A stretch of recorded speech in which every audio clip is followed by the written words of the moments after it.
Sure, I'll kick in. Yeah, hi everyone. I'm Paul. I've been an employment lawyer for 20 odd years, and recently gave up being employed and getting a salary every month to launch a employment law and employee relations consultancy, as which I launched a few weeks ago, a couple of months ago.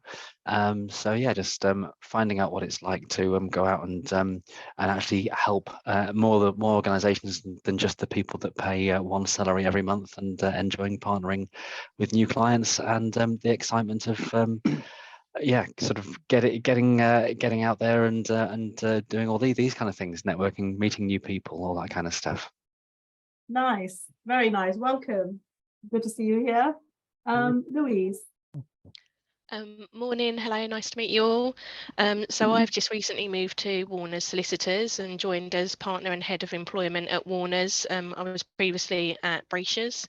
I am building the employment department here. I'm quite new to Tunbridge and Sevenoaks area. I don't really know the area at all, if I'm honest. I'm more of a Medway girl, so it's really nice to be meeting new people and joining this event, and yeah, just getting to know everyone.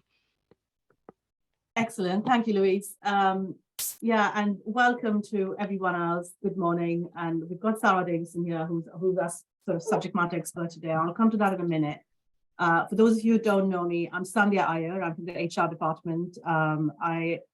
We started this roundtable sometime during the pandemic just to kind of get all employment lawyers, HR professionals around the table, and anyone who really works with employers to just deal with, sort of address all the niggles and really difficult situations. So we tend to really pick and talk about some very difficult situations during these roundtables. It's very open-ended. So today's, topic is mainly going to be, when small businesses work in a social community, it's also a business community. And there are some times when I find that social issues obviously come into work, and then we've got to sort of balance out the demands of employment law and our moral obligations as employers when dealing with these issues. And I've recently had a very, very tricky situation, which I just thought I would put out there to everyone to talk about. Sara, who is here today, she is a divorce coach. There is also a very specific aspect, and I'll let her sort of introduce herself to you in a minute. There is also a very special sort of focus on domestic abuse, which kind of links with the issue that I was facing just a couple of weeks ago, actually the whole of last month, with a hospitality client. This is, as you can imagine, hospitality is a very high stress, very demanding work environment. And we had an employee there who came forward saying, we were seeing absences. So again, today's discussion is about capability, performance and sickness absences. And we were seeing a number of absences, and she didn't have long service. So yes, on paper, it was a classic case to just sort of have a conversation, understand if there's any underlying medical conditions. If not, talk about attendance, and if there's no improvement, really consider dismissal. But it wasn't that straightforward, because this individual was struggling with domestic abuse issues. And there was an initial conversation which we had, and it was pretty obvious that she was still not in that remit. There are various phases that an individual will go through before deciding to leave, and it was obvious that for the time being she was still going to remain in this atmosphere, which means it was going to have an impact on her work. My client was very supportive of this situation, but being hospitality, there had to be some certainty around attendance. There had to be some certainty around mental, sort of just the ability to deal with the situation at work and at home. So although he was not ready to dismiss yet, that was very much on the cards for him at some point. So really for me today is to understand, people like Sara, where and how can employers start engaging with you? What is the difference between a divorce coach and a domestic abuse specialist and a consultant? Yes, we have EAP, employee assistance programs to assist employees. And in this situation, the charity stepped in ultimately because she was physically impacted, and to be safe, she had to be moved halfway across the country. So ultimately, 1 month down the line, she has sadly lost her job, although that was never the intent for her to lose her job.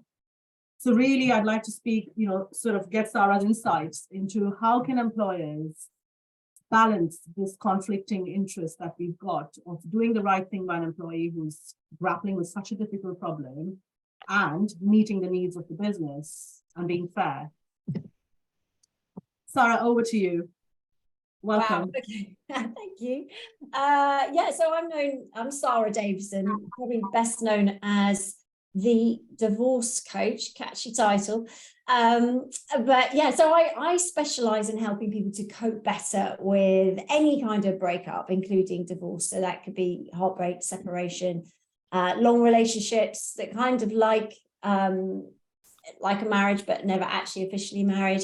And so the breakdown of any kind of relationship, as far as the emotional roller coaster is concerned, and the practical challenges that people face. So whether that's, confidence issues, maybe that's the actual navigating a divorce process, maybe that's becoming a single parent, co-parenting, all those kinds of issues we cover. I personally have written 2 best-selling books. I'm a podcaster. I've got a podcast called Heartbreak to Happiness, which is top of the charts around the world. I do a lot of media work, so every month in the magazines or on TV. I do a lot of TV in here and the States, talking about this topic, because weirdly enough, there isn't another specialist who focuses on this, which is kind of mad, seeing as we all go through heartbreak at least once in our life, right? If you're lucky, just once. So I've been coaching for 28 years, went through a really tough divorce about 13 years ago, didn't see it coming, and realized then that there was nobody coaching specifically breakup and divorce. I was also a survivor of abuse, which I hadn't actually realized when I was in my marriage that it was abusive. It was really coming out of it that I realized coercive control wasn't something that was spoken about much back then. In fact, it was very much advised against speaking about in the family courts. But having been dragged through the family court system for 2.5 years, and longer actually for different other issues, if you're divorcing an abuser, it is a very specialist area. It's very different. I don't know if you realize that there's no compulsory training for legal professionals in the family court system. So what happens is when you have clients going through, or employees going through breakups and divorce, often they find it very isolating. They feel like maybe they're the only sane person in the asylum, and there isn't that support to help them navigate those scenarios. So about, which must be 7 years ago, I set up a training school called the International Divorce Coach Centre of Excellence, where I train people to become breakup and divorce coaches as well. So we've trained now coaches in over 18 different countries. And so that has become my coaching hub. So the people that are really doing well, they've done my practitioner level and also my master practitioner level, which covers how to coach someone coming out of a toxic relationship and dealing with abuse, how to navigate that, how to spot the red flags, and most importantly, how to help with clients learn from their mistakes, hone their radar to spot the red flags. So if they, a lot of us will repeat the same patterns over and over again until life sort of, will say, hang on, you've got to learn from this. So we help people to spot the red flags, to understand what to do with it, to how to continue managing work when their world is falling apart around them. And that is my coaching hub. So I have a list of different coaches, and we use that with a lot of HR departments. We'll tap into that coaching hub of different coaches, so their employees can pick and choose the coach that works for them. They have that resonance with, there's a video, there's a little short profile about them, and then they can have coaching from these experts, specialists in this field. I'm the patron of a domestic abuse charity called the Dash Charity, and they also accredit this training, as do the CPD Standards Office as well. So all the coaches on my hub are triple accredited, and I'm able to not only help people through that divorce and any kind of breakup scenario, also manage any fallout from the domestic abuse, and support them through all of those scenarios. Recently, I don't know if any of you have seen this, that in Parliament in January, I was part of an organisation called the Parents Promise Alliance, and the government backed our initiative to raise awareness of breakups and divorce in the workplace, following research from the Harvard Business Journal that said recently that breakups and divorce impact and reduce productivity in the workplace by up to 40%. And not just for the year of the breakup, for up to 3 years. So the year before, the year during, and the year after. So what they surmised in the research was that actually for some companies, it was costing more than the annual salary for that employee. There was also a repercussion of up to 5% reduction in productivity from co-workers and line managers involved with that person. So because of this, and also Zurich put out some research saying that in the last 12 months, there's been an increase of over 73% of calls to their helplines, specifically on separation and divorce. The government realised that obviously there is a need. I mean, there's a lot of help for nowadays menopause, even transitioning, but breakup and divorce specific, it wasn't being covered. So that's why we launched that. And we had some big brands like Tesco's, NatWest, Unilever, all interested in working to raise awareness within the HR department. So it's something that's now very much forefront of most employers' minds. And we are the only global provider of this support, specific, trained for breakup and divorce. Obviously, as you mentioned, that there are, there's therapy and there's counselling. We are very different to that. Now, there's a place for everything. I think, there's a great place for therapy, there's a great place for counselling. But what we do is specifically targeted to fast track recovery for breakup and divorce. So all the tools, they're all life skills, but they're all honed to help the client dial down those negative emotions, be able to work. So we show that we give them tools how they can deal with some of these negative emotions, so they process them so they can show up to work. They're not missing out. They're not taking sick days, to help them manage those emotions in a way that's healthy. So maybe they're not drinking every night, turning up to work hungover. They're not tired or exhausted. So obviously it depends where they are in the stage of the process and their own personal resilience to these kind of things. But we fast track them in a way that therapy and counselling just cannot do. So we're very much results focused. We're very dynamic coaching, and we're looking for those fast transformations in every session. And every session, the client leaves with an empowering action plan to maintain that momentum in between sessions. So what we find is that most clients probably only need, depending on where they are in the process, of 1 or 2 sessions to get some immediate results. And then, depending on where they are, but 6 to 12 sessions, they will be in a much, much more happy place, which means they can work, maintain that productivity. So yeah, that's kind of what we do. And also the domestic abuse is covered in that. So all the coaches on that coaching hub will be able to help them spot the signs, reassure them they're not going mad, it's not their fault, but also safeguard and signpost them to the relevant authorities that may need to be involved as well. So that ticks that box as well. Thanks, Sarah. And so would you say that typically you would sort of partner with the employer and be part of an employee assistance program scheme that the employer is trying to sort of roll out? I know it's very bespoke. Your sort of, EAPs tend to be more to do with counselling, and I know your support is really bespoke. But that's where you would sit, I suppose, in the remit of what an employer has to offer.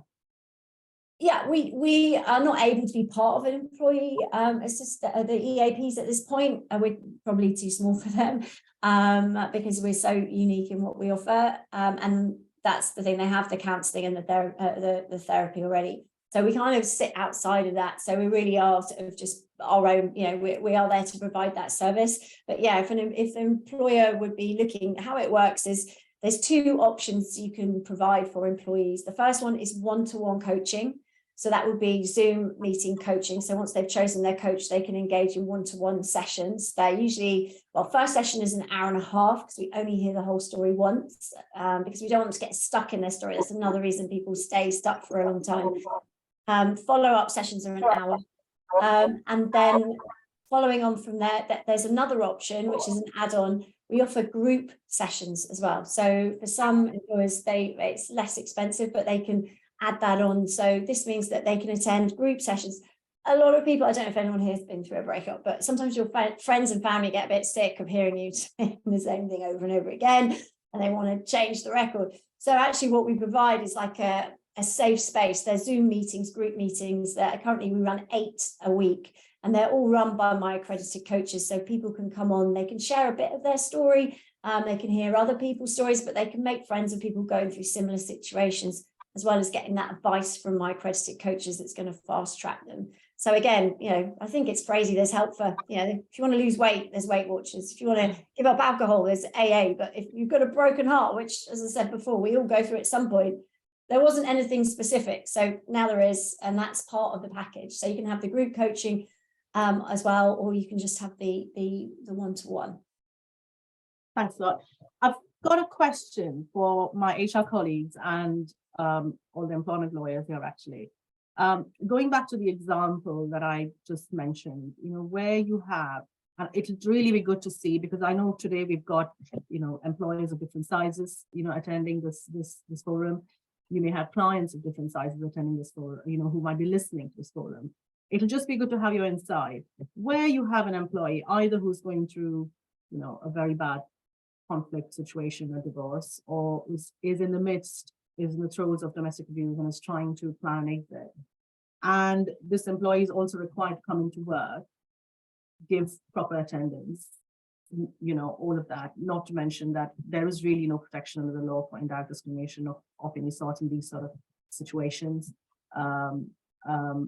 There's also the argument of really how far can we take the argument of indirect discrimination in these sort of situations. So given all these aspects that we have to think about, it'll be really good to have your insight on, if you were to be faced with a situation, either as an employer or on behalf of your client, how would you go about ensuring that, one, your client's needs and interests are protected, whereby this client just wants somebody to come into work regularly, equally to be seen as a caring employer, but two, support the employee and try and ensure that this employee doesn't lose their job because of a life situation like this, but equally performance is key. They've got to come and give attendance and perform.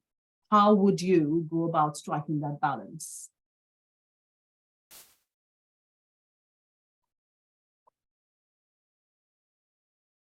Mike, go ahead.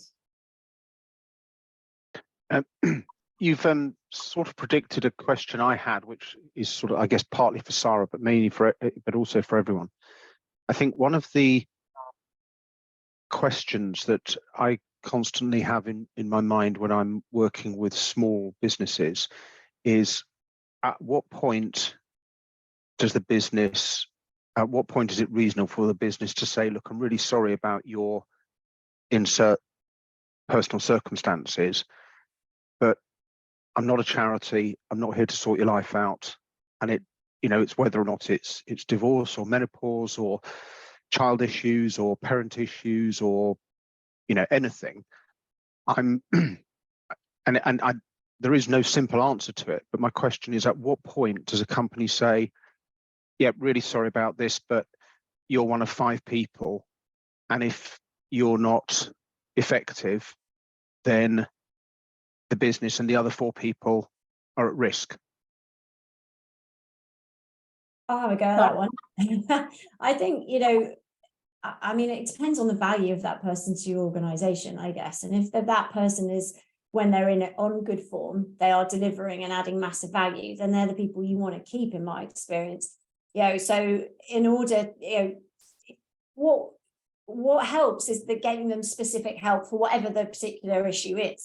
So I think if you've given them a chance and you've given them some quality services to provide to help them get through those issues, give them a chance to resolve it, because quite often these issues, like divorce, I don't know if any of you have ever been through it, but it is like life shattering. So it doesn't just impact your personal life, it will have a ripple effect on everything.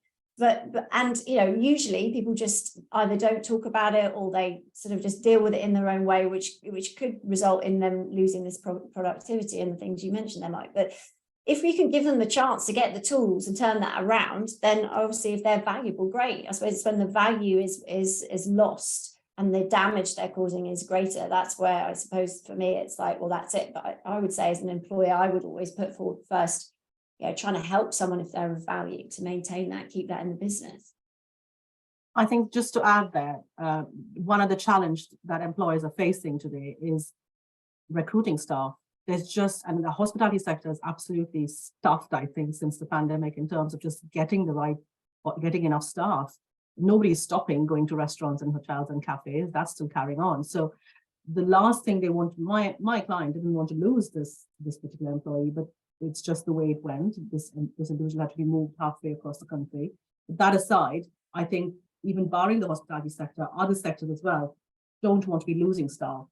And this is why I go back to your point, Mike, I think you're right. It's very difficult given the current situation that we are on. It kind of complicates it even more to say, what do we do here? Do we sort of go down dismissal route ultimately, or do we offer the support? And if this individual is valuable to the business, what can we do to get their productivity levels up?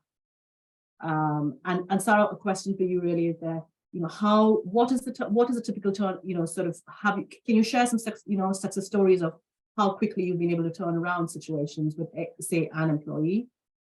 Yeah, I mean, in one session, we can shift things, because what we're doing is we're shining a light on their unconscious behaviors. So we all have strategies that we run that we picked up from life, like maybe your parents, people around you, for example, like, how you react to stress, how you manage stress. That's a learned coping mechanism that we've picked up over time. So it might be, a glass of wine becomes a bottle of wine. It might be we shout and scream. It might be we shut down and we can't function. So everyone has their own ways of dealing with this. And we have a whole sort of different selection of coping mechanisms, also things that trigger us, also ways that we resolve conflict, also communication strategies. So things like that we're looking at with clients and shining a light on them in the first session to see what is keeping you stuck here. What is the biggest challenge you're facing? And also working with them, once it's conscious, they can then take their power back over that and start to make some shifts. So because what we do is very practical and we're giving them practical tips to instantly change things, different questions to ask themselves, different words and phrases to use, different ways to shift perspective and focus, even like putting together a plan that physically gets them moving. We help them with a strategy for moving forward so they don't feel so overwhelmed. By giving them clarity, that gives them power. So that's why, we've had people that have been unable to stop crying. And unable to stop crying and taking loads of sick days because they're just, some days it's I can't come in, I can't get out of bed.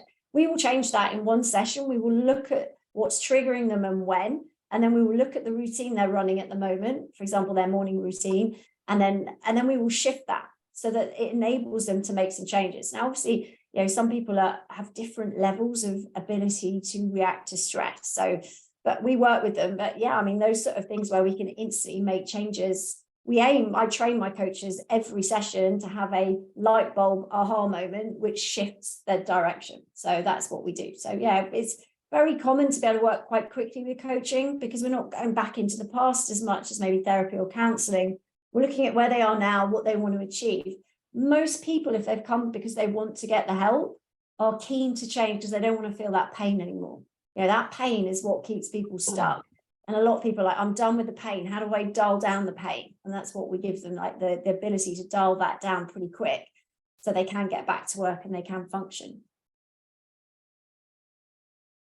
Thanks, Sara. Any other insights from any of our newcomers, Louise, Paul, Genevieve?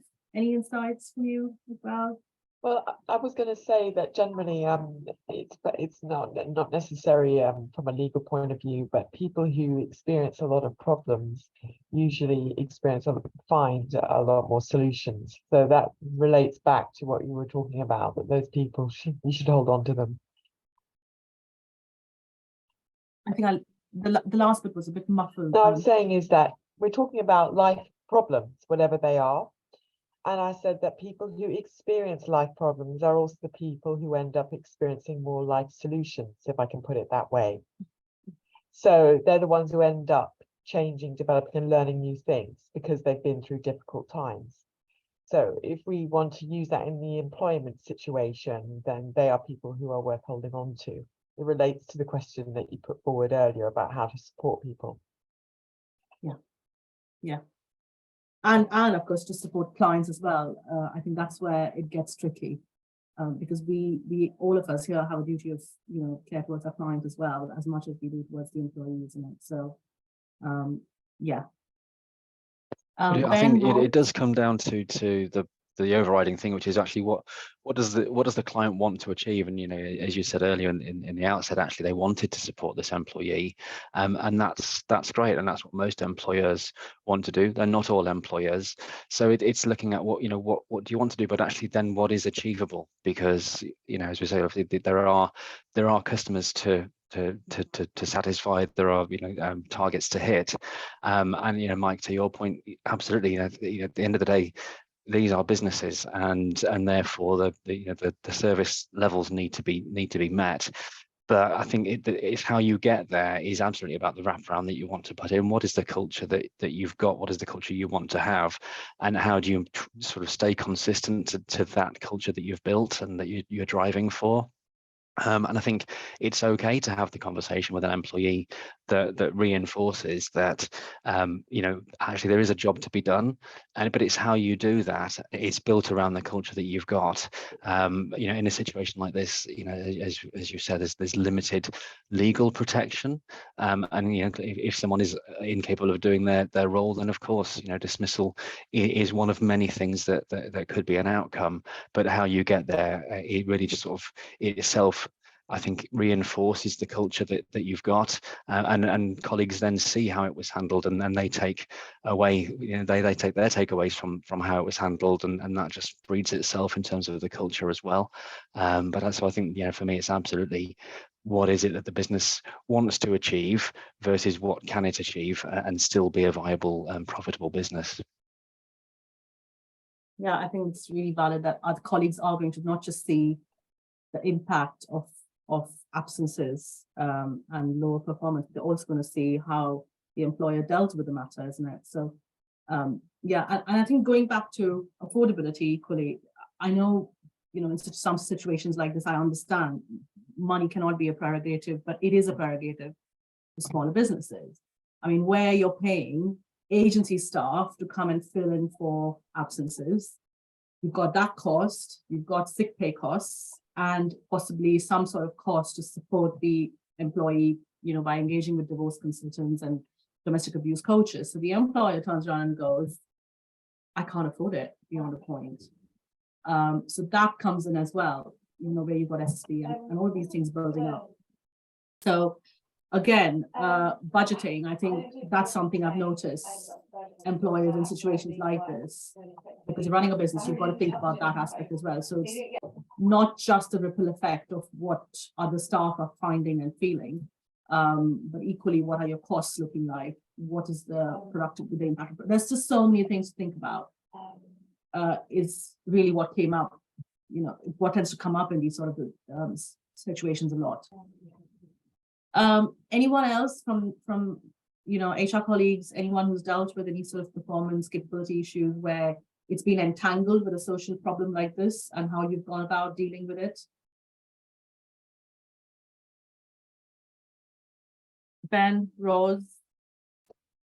I mean, I'd sort of echo Paul's comments a minute ago, and I think one of the things that it's certainly smaller employers struggle with sometimes is the weighing up kind of definite cost now versus potential cost in the future. So, I think if you don't, picking up on Paul's point around saying, actually, what is the quickest route? If I've got someone who's performed well for me over a period of years and is now going through something difficult in their life, what is the quickest route for me getting them back to performing as they were before? And if that means a bit of cost now versus the cost of potentially having to dismiss them, replace them, all of that kind of stuff, I think most reasonable employers would go down that route of investing in that person now to get them back to a level of performance as quickly as possible. I think, from me, I mean, it's quite interesting because I've got a client who is a leading domestic violence charity that you'd all be familiar with, and is I've got a case that I might talk about in a minute that sort of touches on this. But actually, even for me, it's really interesting to have the presentation, Sara, or the talk, because I wasn't aware that was.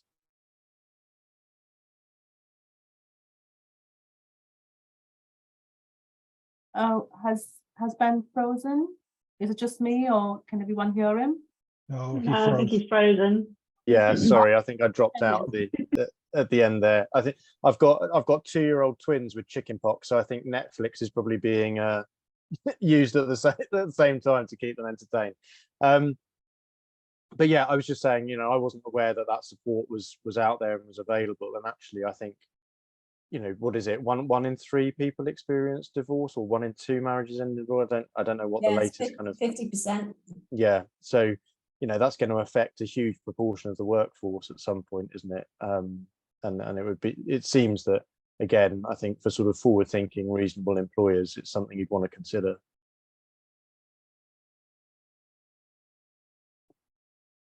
Can I ask a question? Sure. Sandhya, 2 questions. Sara, just if a client wanted, this circumstance came up and wanted to mention this to a client, what sort of ballpark cost are we talking about for a series of one-to-one consultations with an employee? So what we usually operate on is a retainer scheme, so they can choose how many hours a month they want to provide, and then that's how it works. So for the lowest level, it's obviously the more hours you buy, the less expensive it gets, but it's £150 an hour for starting out. We're usually a minimum of 7 hours a month, and then obviously. Sorry, you said a month. Is there a time commitment then? Is there a minimum commitment of time then? Yeah, currently we have 7 hours a month as a minimum, because if you have one person, for example, in the company, that's usually 2 or 3 sessions, 2 or 3 hours in a month to sort of get. Sorry, I beg your pardon. My question was, how many months would an employer have to commit to for 7 hours a month? Oh, it's a rolling contract, so they can choose. So yeah, it's just it rolls. Yeah. So it's a month's notice for us. So they need to give us a month's notice, but they roll it. And then obviously they can see, we've got a special platform built so they can log in. So they can log in from the HR system. It's anonymous for employees, but they'll be able to see how many hours have been used. And then when they're getting close to their quota, they can either add more per session on, or they can go up in their hours every month. And you talked about your people being accredited, but I don't have any knowledge on coach accreditation, but it's accredited with your own centre. So do they have any external accreditations? So the CPD Standards Office, it's accredited by them as well. Yeah, it's a really interesting sector, coaching, because it's not regulated, but I don't know if you know much about the regulation in counselling and therapy. It's not really particularly highly well monitored, let's say, to be polite. So there's a lot of flaws in the system, as there are with anything, I guess. But with coaching, there's no regulation, which I think is terrible, but there isn't any. What we do have, though, is some organisations set up who accredit certain courses. CPD Standards Office accredit many different professional training courses. So for me, they were the ones that I wanted to go with, plus it's internationally recognised. Some of the specific coaching ones, when I looked into it, I've been coaching many more years than anyone in those organisations looking to accredit things. So for me, there's an integrity issue in making sure the people that accredit my training do have the right qualifications to accredit it.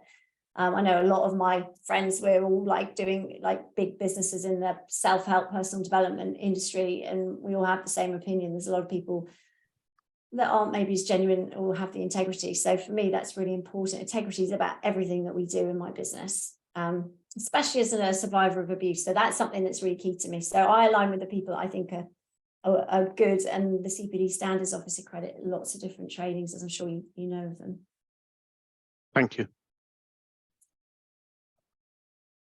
Roz, you had a question, isn't it? You had a hand raised. I did. I was just cogitating the whole thing about what employers should and could do if they have an employee that's going through this, any difficult life change and or disruption, either unexpected or expected or whatever. But coming to the point of how to best support an employer in dealing with that, and I think I was working it through in my mind and thinking that I think there is a pre-conversation to have with them to say, well, look, there are lots of different things that you could offer. Perhaps there's a step process, or there's an agreement about how far they will go before, as Mike points out, it gets to the point where you kind of go, you've done loads of stuff and you've done your absolute best, whatever is reasonable in the context of your particular business, if it's 5 employees or 100, and the costs involved, you've done, and you can categorically say that you have done everything reasonable in order to support them at the end of that journey. So you start off with a kind of, this is what we're going to do, and it's all discussed and agreed up front. So it's not like you know, you're not picking things off one by one and going, oh, let's try this, let's try that. It's all agreed up front. And when you get to the end of that, you know, the step process, and if it still hasn't made the difference that it needed to, then that's the point at which you say, okay, well, you know, I think we've reached the end of the line, and you manage it accordingly.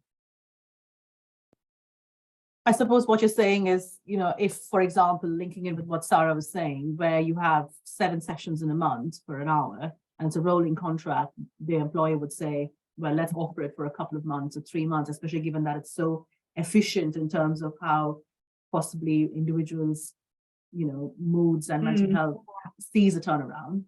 We offer a 3 months, you know, 3 months sort of support system here, and then we review. Yeah. Is that what you're saying? Yeah. Yeah, that kind of thing, or allocate a certain amount that's affordable to that particular business, and then but you've got other things that you can throw into the mix. You know, maybe they just need a bit of additional flexibility. Perhaps somebody's walked out and they're just absolutely stuck with childcare, and they have no immediate solution. They've got no family around them. Maybe they need a bit more flexibility. Maybe they need a bit of you know, ad hoc support in the role that they're doing, and it's a short-term thing. Or, you know, they just need a bit of extra leeway. It's about sort of saying, well, there's this external kind of intervention that we could support with. There's this we can do internally, you know, and list it all out, and just try and, it's like coming up with a plan, a support plan to help this person, you know, who has previously given good service and been an excellent employee, excellent worker, produced good results. There is no reason in theory why they couldn't revert to that with the right support. Obviously, there is for every employer, there will be a limit to what that looks like. And it's about sort of identifying what that limit is up front and saying to the employee in question what you're going to do to support them. And that you review it and how it's going and all the rest of it, like you would with a performance plan. and you know, and then once you reach the end of the support plan, and it comes to the point where anything further is just not simply feasible, either financially or from a business perspective for any other reason, then that everybody's clear up front. Do you know what I mean? So there's no sort of like, oh, well, let's try this, and oh, let's try that, and the employee's kind of going, they don't know where they stand for a start. And then suddenly you're going to get to a conversation where you're going, oh yeah, well, we tried X, Y, and Z and it didn't work. And they were like, whoa, hang on a minute, you know, this come out of the blue, and it just adds a whole pile of poo into their already terrible situation. Do you know what I mean? It's about transparency. Yeah, and I think that would absolutely work in a situation where, for example, what Sara was explaining, where you have a high conflict divorce ongoing. Things are with the family code, and that's what I think that tends to vary quite a bit when you're talking about a situation where somebody is suffering from domestic abuse. To give you a classic, again, going back to the example, my client's first instinct was to say, let's consider medical suspension, because she's just in no, you know, her mental health or physically, she's just not in any state to come into work. Can be considered medical suspension. I said, by medically suspending somebody, normally that would be all right, but by medical suspending somebody, you know, you are actually putting her maybe more in harm's way, because again, in the situation, the perpetrator of abuse was absconding. The police were looking for this person. Now, if she would possibly be safer at work, and being hospitality, we said, can you put her in roles which will allow her to carry on maybe cleaning in the background and allow her mind to just be occupied? At least she's at work, she's safe, and then we can get her to engage with a DA consultant, support her in that manner.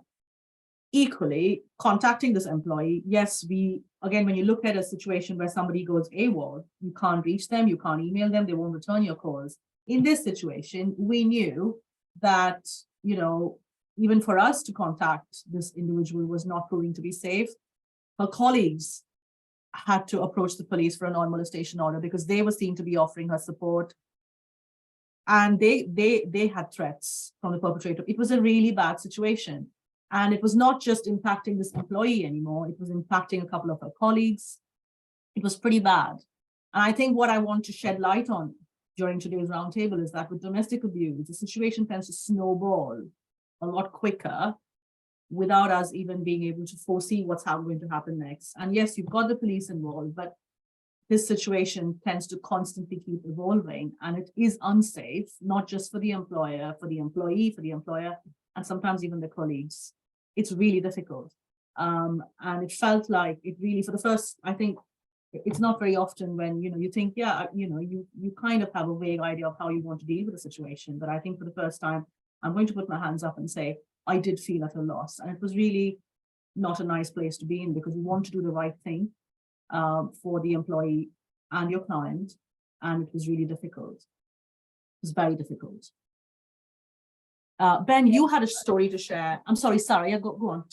I was just going to pick up on that, but we see this a lot, and employers cannot be experts in domestic abuse, to the level that, if you haven't been through it, it's very hard to spot the signs. And even if you have, sometimes, it's very different. I've got a client at the moment whose trauma response is just to play everything down, so much so that you wouldn't really realize there's an issue. But her ex has left a dead bird on her doorstep with a shotgun bullet, with a bullet in its chest. He actually set fire to her house.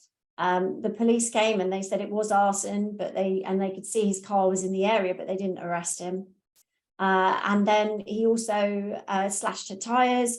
He then started calling the nursery where her son was, asking for specific minute by minute, when is she picking him up, when is she dropping him off.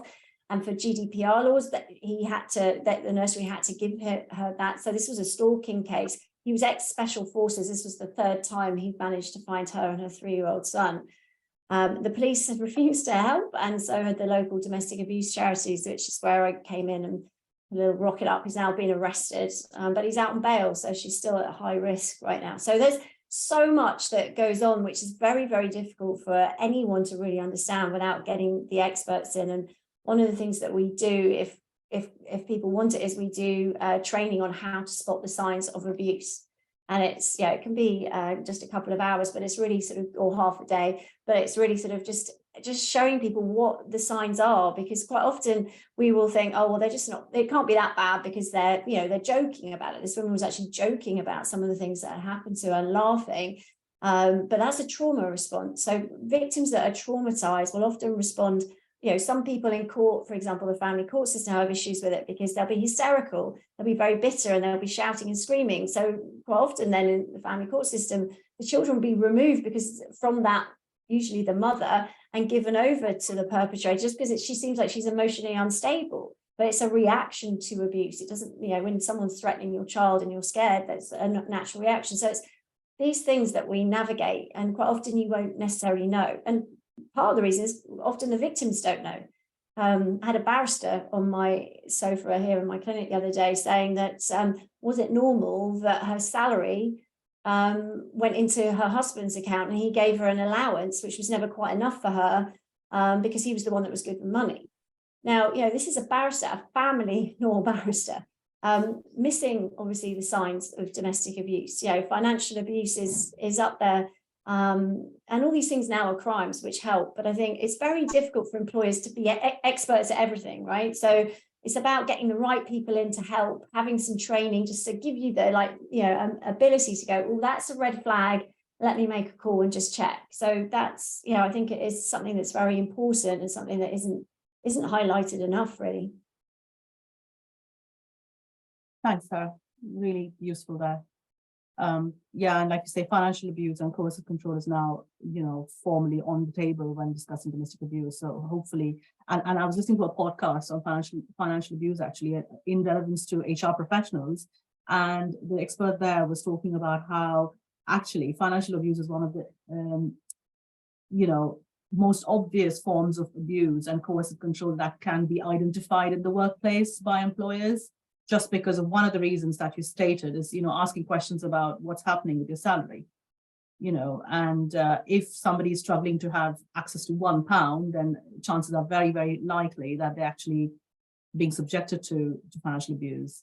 And that's possible. It's quite possible.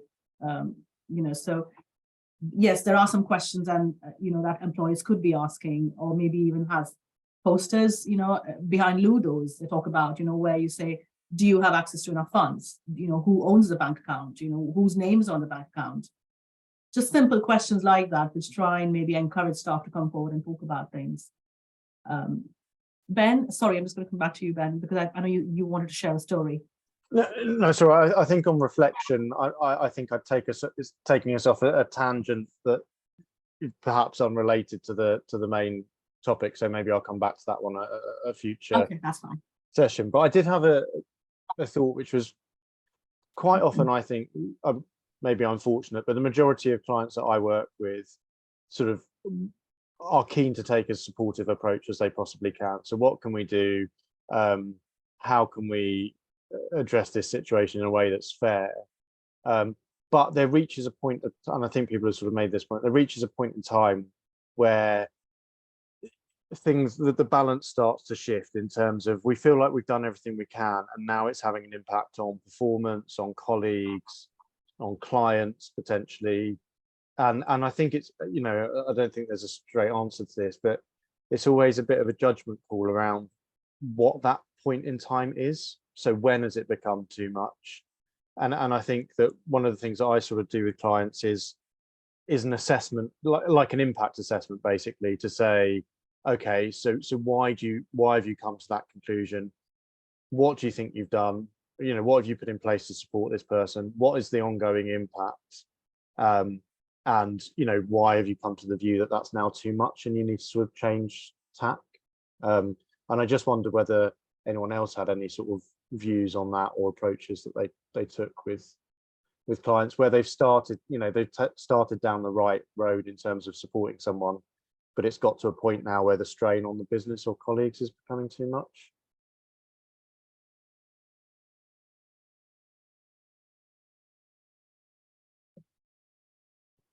Anyone? Yeah, I think That's an interesting point. I think that's right. I think, you know, it is helpful for that assessment to be made. You know, the lawyer part of my head says, look, you know, tribunals love to see bits of paper. They love to see the thought processes that went into decisions being made. But actually, more fundamental than that, it's an enabler then to the conversation that you're going to have with the employee, isn't it? I think the one of the risks that you often see in cases with these kind of threads running through them is, you know, how long does the organization hold on for? You know, with the best intent, it tries really hard.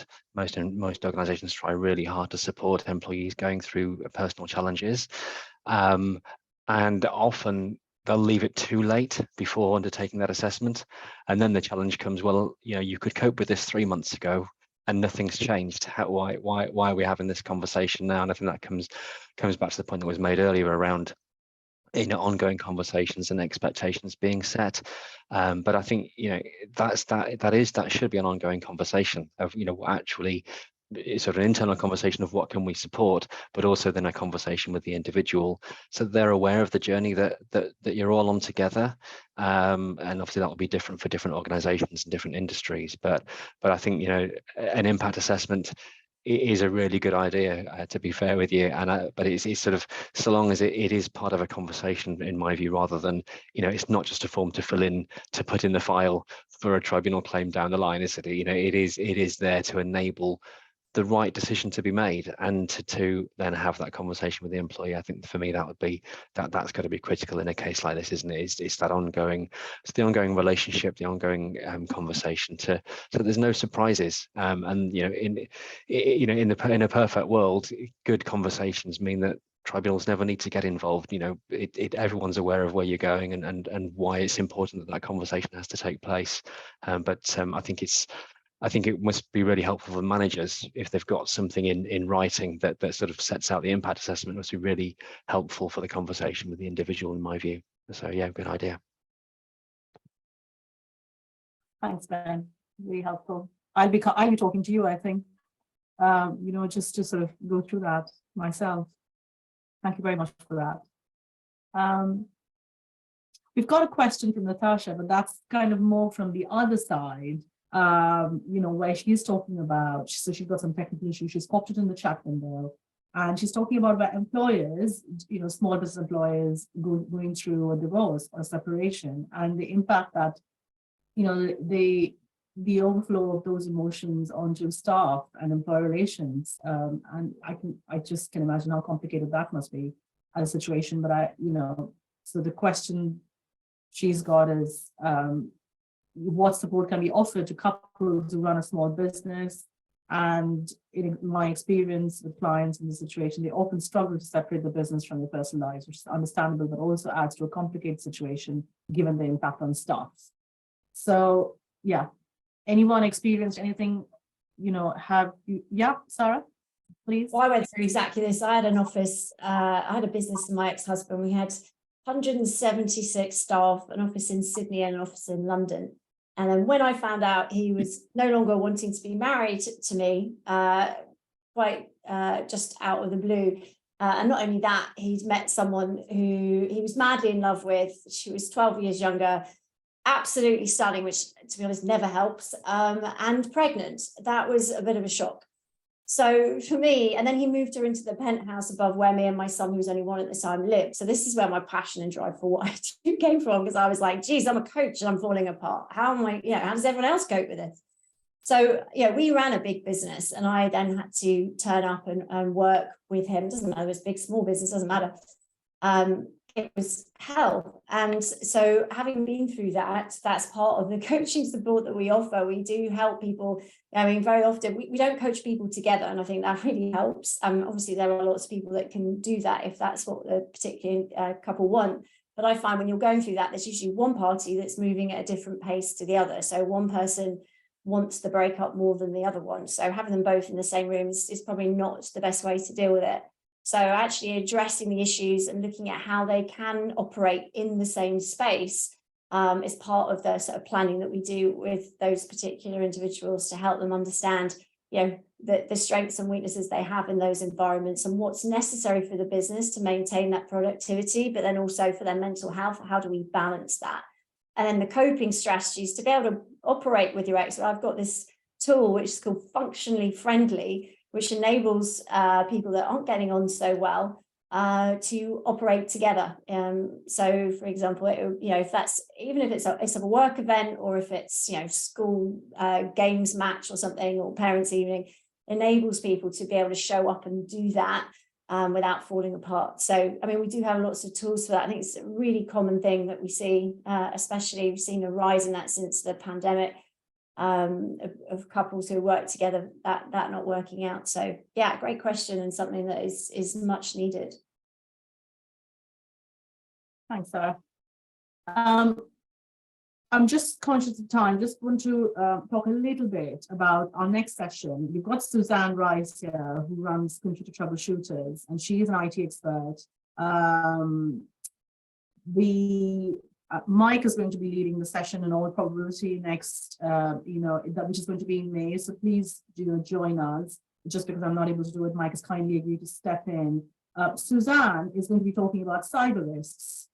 We all know the costs, to an employer when either they are having to deal with a disgruntled employee or an ex-employee, where even if there's a restrictive covenant, what happens when they sort of, sabotage your IT systems, or, the social media slander. Where does that leave us? So, yes, you can have the best policies under the sun, but really, what is it that you need to do in order to work alongside your IT specialist and ensure that your business is protected from these sort of situations?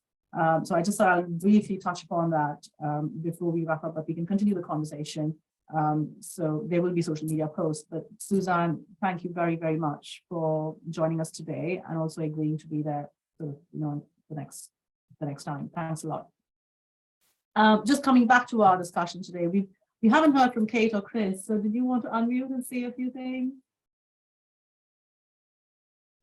Kate, I think is yeah, sure. Chris, yes, please. Yeah, can you? I think all the points that have been made have been very well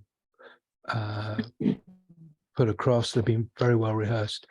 The reality is, I think, for most businesses, regardless of size, you're talking about balancing what are often competing interests. And there are demands, cross demands, and often friction with colleagues. So sort of stepping back, sometimes you have to balance how supportive you want to be within the culture of the organization, both for the affected employee going through the trauma, and there are myriad traumas. We're talking specifically from in terms of domestic abuse and controlling behaviours, but you know, others have touched upon there could be so many influences which affect performance, and that's often what you're looking at in the workplace. And so often, in my experience, employers will actually take a sort of stepped approach, and what they'll do is they'll look at the employee and say, how do we value this employee? Is this somebody we want to retain? If it is, okay, we go across to the next box. Have they got 2-year service? Or is this a discriminatory aspect? And sort of what statutory rules come into play? And then they'll look at the dynamic between the individual and the collective. And most employers will probably not divert, in my experience, a disproportionate amount of resource into supporting one individual, no matter what the culture of the firm, if that's going to disrupt the harmony and the working practices of the others, because often within a team environment, my experience is that there is a fatigue that sets in, and people start off very supportive and very you know, they're very welcoming. They want to talk and engage, and there's a distance that comes in, because essentially they can often be working harder as a result of somebody's performance issues, and all of those issues have to be managed and looked at. So what you can have is a sort of a ripple effect, or a sort of overlapping circles where you have different categories and different needs. So you know, I think these issues are incredibly difficult to manage, and they are often facts sensitive, and you know, particularly for something like a domestic scenario, you're almost, if you're not careful, getting safeguarding issues which you were experiencing. Your client was, which really should be not part of say a non-school environment, if you like, but they are incredibly difficult, and they do have to be managed. I mean, that's what it comes back down to. Sorry, it's probably a bit of a sort of thoughts. Sorry, I can't hear. I don't think we can hear you, Sandhya. You're muted. Yeah. So sorry. So sorry. I was just saying, the fact that we've devoted this time talking about it, and the good thing is we've come up with some solutions of how to help a client and how to help an employee. What Sara said about being, you know, this being a time-bound effort, Ross spoke about it, you know, assigning specific amount of time and resources to it, and then sort of reviewing it. And then Ben, of course, talking about impact assessment. I think with at least those things, there are some tools out there, but unfortunately, I think there is a lot more support that employers and businesses and individuals need from. I know I'm chucking this back into the government, because I think it has to sit there. It has to go back to Parliament. There is support required to really understand and address these issues within our communities, I think, because the worst thing, I think, is that for a victim survivor to have to lose her job, be moved halfway across the country, lose a support system, while the perpetrator is still out there at bay, or maybe he's going to be released after 48 hours. I think that is just a bit twisted. On that note, thank you so very much for your contributions today. I've loved it. I hope you enjoyed it as much as me. I would leave you in, excuse me, the capable hands of Mike and Suzanne for next time. Do enjoy the conversation, and see you soon. Thank you. Thanks, Sara. Thanks very much. Thanks so much. Thanks, Sara. Thanks, Bye-bye. Sara. Bye. Yeah, bye. Bye.